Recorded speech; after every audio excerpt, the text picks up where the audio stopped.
Hello and welcome to another edition of Inside the OUR, a production of the Office of Utilities Regulation. I am Gordon Brown. At the recently held 2025 Director General's Stakeholders Engagement, OUR's Director General, Ansord Hewitt, made it clear that following Hurricane Beryl, there were many lessons to be learned.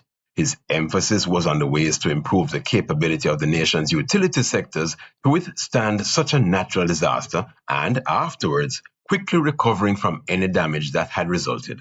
In addressing the audience of specially invited guests, the utility regulator's top executive highlighted some of the OUR's responsibilities ahead of the hurricane season. Among our responsibilities are to facilitate coordination among critical stakeholders, including cooperation between the utilities and engagement with other public agencies, communicate with customers, providing timely updates on restoration efforts, ensuring regulatory compliance among utility providers, and conducting thorough assessments post-event, monitor and oversee the progress of service restoration and recovery efforts, and developing strategies for future disaster preparedness. Consistent with the above responsibilities, the major utilities are required to submit hurricane preparation plans prior to the start of the season for our review. My point really is that a lot went on behind the scenes to facilitate as rapid a restoration as possible, and while we're sure there is room for improvement, the OUR was by no means a spectator.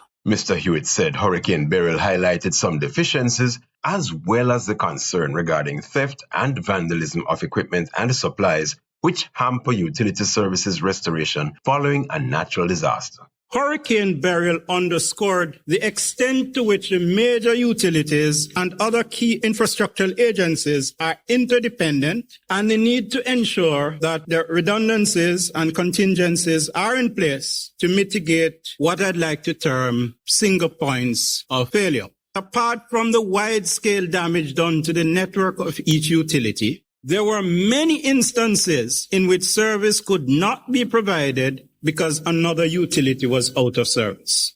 By far, the most common instance were those in which the loss of power resulted in a loss of communication services and piped water. I am concerned as the regulator about the prevalence of this single point of failure. This brings me to a second but related point.